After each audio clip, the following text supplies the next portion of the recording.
Alright, what's up, folks?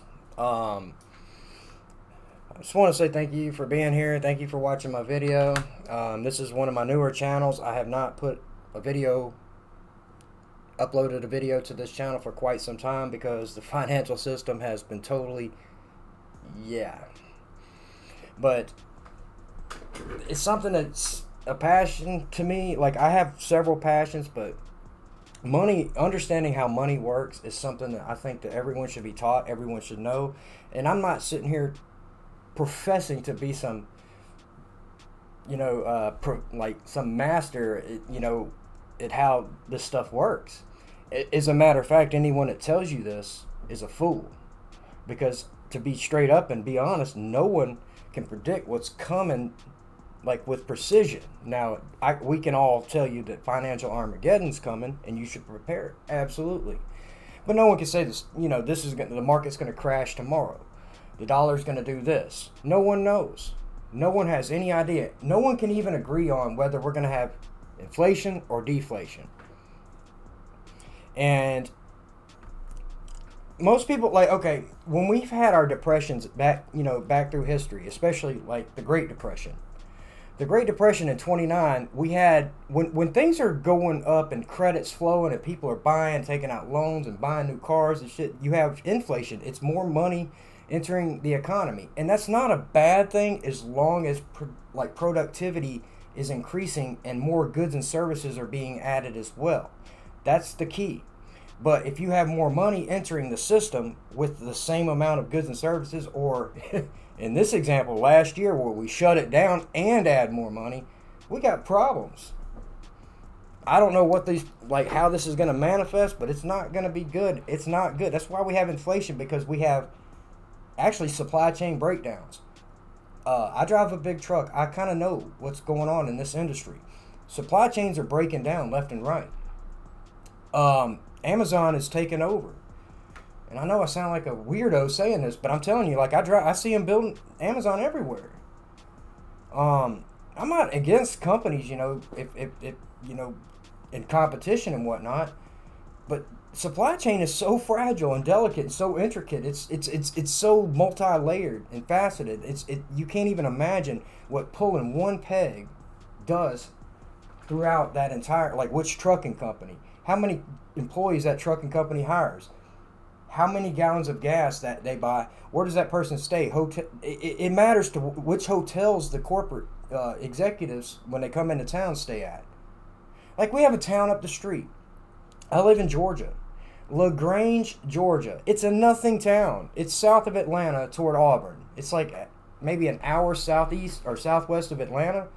LaGrange, Georgia is, it's nothing. I'm not nothing against LaGrange, but it's like not a big town. But they built this massive resort, with these water slides and shit, like they got in like Wisconsin Dells or Pigeon Forge, Tennessee. These resort towns, or like, Branson, Missouri, or Fredericksburg, is it Fredericksburg, Virginia? You know what I mean. Williamsburg and all that. But anyway, this town has nothing except for a Kia plant. Like, we build Kia cars, and I'm happy it's there. It employs a lot of people, good paying jobs and whatnot. But like I said, one supply chain breakdown could cause such a ripple effect. It could destroy that town if that Kia plant, something happened to it. All that infrastructure that was built to suffice those people living there and visiting there suddenly gets taken away. So do we have inflation or do we have deflation? Or you may want to go ahead and throw in stagflation. It depends. And I would put it down this simple. It depends on where the credit, not the money, where the credit is going. For example, when credit comes into the system, if credit's hard to achieve and hard to acquire, if borrowing money isn't technically as easy, that means you're going to be more disciplined on where you spend it, or do you even take out that loan to start with, meaning you better have a business plan, or you're going to build a factory. You're going to do something very productive. You're not just going to willy-nilly just go out there and borrow money because it ain't no big deal, But today we don't have that environment. So when money's easy to borrow, it depends. Where does that credit creation, which I've talked about in my other videos, where does that credit go? Who does that go to? Which assets does that, you know, are paid for with that new? For example, housing. All this new money, low interest rates, all this new money going into the to the banking system and eventually into loans, like people borrowing money to buy all this house. Like, we're in a housing bubble. It's no secret. We're in a housing bubble. Why is that? Because all this new credit is being funneled towards housing, which is driving the prices up. Now, even though the interest rates are going down, the prices are going up, the consumer is paying pretty much the same thing. But when you have more easy, cheap credit money entering the system, it's the supply is not increasing. The demand is. So it drives prices up naturally. So if they suddenly couldn't, you suddenly had a drop off when it came to like investors or consumer borrowers buying houses, you would suddenly have more supply. You'd have less demand for credit, which would naturally rise interest rates. It should, but whatever. But when you have higher interest rates, you have lower prices. It's just what it is, because there's less new credit entering the system chasing the same amount of goods and services. So really it depends on which goods and services are being purchased with that credit. Most people are not taking out credit to buy precious metals. There's a good example. Most people aren't, which is why precious metals have remained suppressed. That's a good damn example. Man, I'm proud of myself with that one. But they've taken out credit to buy houses, cars, which is why the prices of these things have gone up. And even food. I would, home improvement, vacations. Many things have gone up in price because of this. But wages have not. Why? Because I talked about the supply chain breakdowns. People are afraid to raise their prices, including my company, because if we raise our prices, we cannot compete. But it's inevitable. People like me are sitting around saying, hey, prices are going up. You're going to have to just raise them. Everybody else is. Everywhere I go, I see signs effective this and that, this day. Going forward, we have to raise our prices due to this, this, and this. Everyone's doing it. This is inflation. More money entering the system. The goods and services and production hasn't increased. Actually, I would argue it's decreased. That's why everyone's hiring. We can't even find workers. It's not as if the economy's on fire. I disagree. I think it's kind of chugging along, but at the same time, I believe that I hate put that cup in there. This is why a lot of people are not going back to work, because first of all, wages haven't increased, and I know it's more complicated than that, but because the cost to those employers has went up, because the goods that they require to produce what they do has gone up. But so they're kind of in that dilemma. They don't want to raise prices to remain competitive, but at the same, So it's not easy. This is why it can't happen like a shock, like what we dealt with last year, and still, I guess you could say right now. But the argument is inflation going forward or deflation. Now, central banks have been printing money, which technically, when you break it down, they're not really printing money. They're increasing digits in the reserve accounts of the participating banks, commercial banks, if you will. That's it.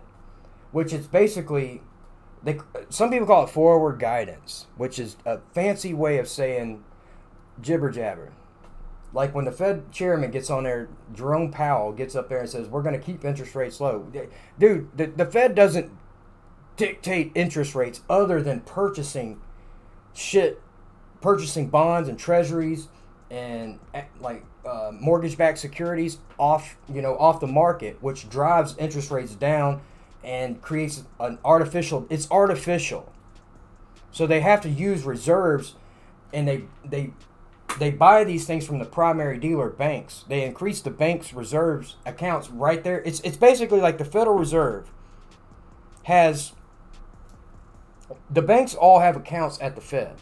So when the Fed technically buys something from these banks, they don't do nothing but say, hey, Janice, add a couple, add a couple $1 trillion to such and such as reserves. Right there. But they don't actually put physical money. They just type some digits in and move a couple things around. That's it. Because technically it's illegal for them to do that. It's illegal for them to print money, technically. So when you see all these memes of brr, no. No. It's not the case. It's just not. It isn't. Actually, the Treasury is supposed to print the actual physical dollars and coin the coins. It's not the Fed. The Fed's just the bank for the banks and for the government. Technically, they're supposed to be independent, but whatever. I digress. So do we have inflation going forward or deflation? We are highly leveraged right now. People are upside down in debt. When people begin to default on their debt, that is, by proxy, that is deflationary. Like the Great Depression I talked about. The Great Depression was when those prices going up, everyone was doing great. You had suddenly a string and a wave of defaults that happened. People weren't getting paid, which means things close, businesses go down, they go bankrupt, people lose everything, people lose jobs, demand drops, prices go down. It's deflationary. Deleveraging. So that's what a depression is, technically. So technically, depressions and recessions are deflationary. But I would argue this time is a little bit different. I would argue we are in an inflationary depression, or some people call it stagflation, maybe, where some prices go up on certain things that people demand and need because demand has not changed, but supply has actually decreased, which drives prices up on food and stuff like that. But the wages haven't increased to keep up with that. So if wages increased, it wouldn't be as bad. But that's the problem. You cannot have a debt-based economy without inflation. This is the dilemma. The central banks must have inflation. Because without inflation, you have to have inflation, which means you have to consistently increase the debt being taken out tomorrow to pay for today's debt. And I talked about that in my previous video. From their perspective, they must have inflation. So when we talk about this stupid debt default bullshit, raise the debt ceiling, just shut up. We have to. We have to. You cannot pay the fucking debt. You can't. If you pay the debt, we still owe about 1/4 of it, and we don't have any money. It's just, we live in a debt-based economy. Now, do I agree with the policies? No. Do I agree with what they've done? No. But it's what it is. Stop this stupid political bullshit over debt ceiling. Now, do I think it's detrimental and we're fucked in the end? Absolutely. But you can't stop now. Because if you don't take out new credit tomorrow, I don't get paid. You don't get paid. Supply chains don't get fucking have exposure to liquidity that they need, credit that they need. It's so far reaching you can't even imagine. So credit must continue to expand, or else we're done. Everything freezes. So the Fed will do everything they can as long as they have power, and as long as people perceive they have power. We have inflation. Now, how irregular this is, I don't know, because this is different. Today is different. We have never injected this much liquidity, fake liquidity, but you get the point. At the same time, we've had a whole global shift, and the whole Eurodollar market system, which I'm gonna really get into that as best as I can. That's the biggest rabbit hole of all, the Eurodollar. Most people don't even know. We talk about our national debt, that don't mean shit. We are on the hook for the Eurodollar system globally, debt created outside of the United States. And we can't even measure it. Some people call it, 7, 8, 10 trillion. Some people estimate up to 100 trillion. But then there's derivatives created on top of that. That's a whole nother story. Basically, there's much more money. There's much more of an illusion of what people have as money and value than there really is by far. It's unreal. Now, the other side of this is that what's going to happen eventually, this is going to pop. This is going to bust. The real estate market's going to bust. The Fed is not going to be able to prop up prices forever. The rich people they want inflation. The central banks, the Fed, if you will, wants inflation. They must have it. So they're going to try everything they can to consistently cause inflation and hold up and maintain asset prices high. Because, as I said, credit is what they're selling. Debt is what they're selling. That's how they make their, whatever. But eventually, deflation's going to happen. And here's the dilemma. This is what I really want to subscribe to, and I want to kind of end it with this. People have their theories of how this is all going to end. Now, everyone probably agrees that this is going to fucking blow up and it's going to be bad. Third world in the end. Absolutely. We're going to have a whole new financial system, period. The U.S. dollar will not be the reserve currency forever. It's just not going to happen. It's just what it is. It's a long story. It's a lot of disagreements, but most people agree this is not going to last. We are in the final stages of enjoy it while you can. But I kind of subscribe to more of the deflationary thing, not short term, but medium term. That we're going to have more. So I buy into what they call the dollar milkshake theory. Brent Johnson talks about this. The Eurodollar system is best explained by Jeff Snyder, and I'll do some links and whatnot. But Brent Johnson has the dollar milkshake theory, and there are people that disagree with him. But the more I see the Eurodollar system outside the United States creating debt, which puts us as a liability to supply that liquidity outside of the United States, it creates an artificial demand on us, which is why we have trade deficits. Most people don't really stop and think about it. If we stopped having trade deficits, the whole world would collapse at this point. I'm not agreeing with it. I don't like how it got here. I'm not saying, I'm not advocating, yes, run trade deficits. But at this point, it's bigger than just running trade deficits. It's bigger than just saying, hey, we're spending more than we... It's not that. Our biggest export, people talk about, oh, we're getting all our shit from China. Yeah, but our biggest export is money. Money is just as valuable to them as their garbage, their stupid shit Pokemon stuffed animals is to us. Their IKEA furniture. It is whatever that means to us, our dollars going to them is just as important. Because they're taking those dollars to pay their debts that were taken in dollar denominated debt, as I talked about. It's a big whole conglomerate of dog shit, and it's not going to last. But until this collapse happens, it's going to suppress the currencies of the rest of the world, but it's going to prop up the dollar, if you will. And I think we've kind of been there for a long time, but it's going to create a more and more ever increasing upward pressure on the dollar. And that's good to an extent. It allows us to buy shit for cheaper from other countries, but at the same time, the dilemma is that our jobs leave. More and more of our jobs leave. It's just what it is.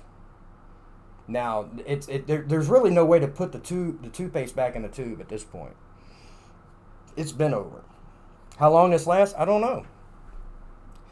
Now, as I talked about precious metals, silver and gold, they've been able to suppress the prices of silver and gold because the credit creation has went into other assets, and they're able to create derivatives which aren't even real money. They're not even real assets. They're fake assets that suppress where they can turn around and short the prices of these products, actual assets, silver and gold. I would say use it to your advantage. Quit bitching about it. People are saying, why ain't silver going up? What do you mean going up? It will. Just chill. Take the purchasing power while you have it. Buy yourself some real assets and hold on to them. Forget about it. Long term. So what's coming in the future? I would argue we'll have stagflation in a lot of ways, and that the prices, more and more things will become more out of reach for average Americans. But that's not to say all things will. For example, precious metals. That is something that most Americans can still afford to get into. Even cryptocurrencies. I'm not giving any advice, but a lot of people don't realize cryptocurrencies, I think, is something that you better take it, really think about it. Seriously. Bitcoin, Litecoin, Ethereum, and they're kind of different. Ethereum's more of a utility. Think of the power lines outside, that run up the street. Even though your house is hooked to to those power lines, the power itself, uses the power lines. Ethereum is not the power, it's the power lines. But everything else is built on top. Other things can be built on top of the infrastructure of Ethereum, like actual like record keeping, things like record keeping, property deeds, things that you need to keep enshrined that can't be undone. The blockchain is going to change a lot of things. But as for now, yeah, many assets will continue to go up, but not all. You just have to find the ones that haven't been priced up out of yet, if you will. And eventually, when this credit stops, which it will, you'll have a deleveraging. So I think we'll have stagflation, deflation, and then the Fed will really jump in, and they'll do exactly what they did last year and just shit money with flames and dog shit, cat shit, sprinkled with bird shit everywhere. Helicopter money. And you may think, oh, great, money. No. Why? We're paying the price today for what they did last year. All those stupid little checks you got in the mail, this is why we're paying higher prices right now. Plus, they nationalized a lot of giant companies that we don't even talk about. But I digress. That's another video. So you have to understand, take both inflation and deflation into consideration, because honestly, no one really knows. And most like smart people have a degree of uncertainty about. It's not about being right or wrong. It's like take in all the information you can and make your own decision. Because like I said, it's complicated. We have never been here before. We have never been in this position with these low ass interest rates, flooding $120 billion into our own economy every month. And if they ever stop, done. They can't even stop printing money, which they've been doing since 2008. Quantitative easing. That's a whole nother thing. If they stop doing it, we collapse. That's dangerous. Like now the Fed can't stop. The Fed used to never have to intervene into the economy. But this is driving commercial banks out too. And people say, oh, I hate the banks. Yeah, the banks got issues, but the Fed's worse. I'm just saying. Read The Creature from Jekyll Island. Understand how the Fed came into existence. Understand this is the third time the United States has had a central bank. The first two times, the presidents were taken out. They were, because the people wouldn't have it. And if the people really knew, they wouldn't have this. But we're sitting here watching them basically inflate and deflate so that they can acquire more and more assets. Basically, they have the power to inject more money, run the prices up, sell at the top, and then pull the plug, let the prices collapse, and then go back in with the money and buy more assets and do it all again. Inflation, deflation, inflation, deflation. But we're in a pickle we've never been in, ever. There is no way out. Our debt to GDP is too high. There's too much debt owed that we can't allow interest rates to go. Interest rates can't rise. I would argue 2%, we're fucked. We're already fucked.